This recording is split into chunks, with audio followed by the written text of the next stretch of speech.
My name is Dr. Joanne Liù. I'm a pediatric emergency physician, and I was the former international president for Doctors Without Borders, Médecins Sans Frontières.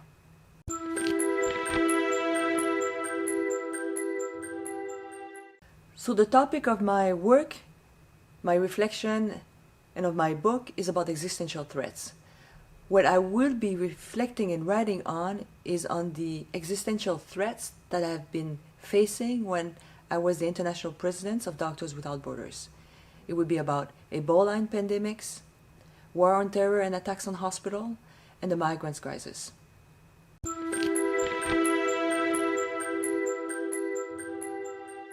Why is that subject matters today? I think that while we are facing the first pandemic of the 21st century with COVID-19, existential threats has basically raised themselves back to the political agenda. So talking about how we're going to face COVID-19, but as well how we're going to face existential threats like the migrants forced displacement crisis is for me the same, I would say, issue.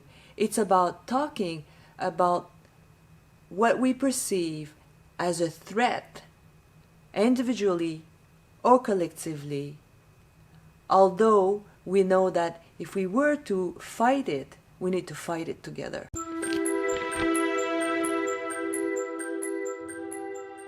Okay, so what is at stake about existential threats? What is at stake is the fact that we are in a context of fear, and fear is bringing an obsession about our individual and collective security. And what it's bringing as a downside is the fact that when we are fearing, when we're craving for more security, it clashes with our solidarity mechanisms.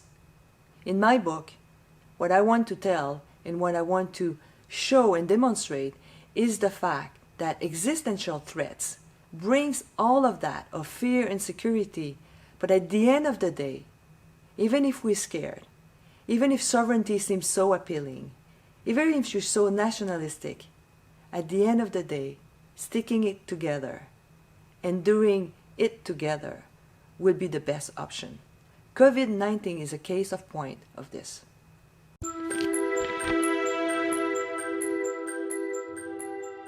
And what about Fondation Brochet?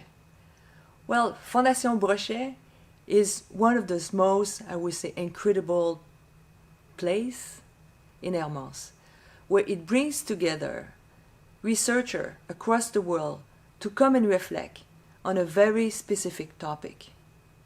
At individual level, it allows us in a very, very quiet, peaceful place to reflect, to think, to write, to argue, to contradict ourselves.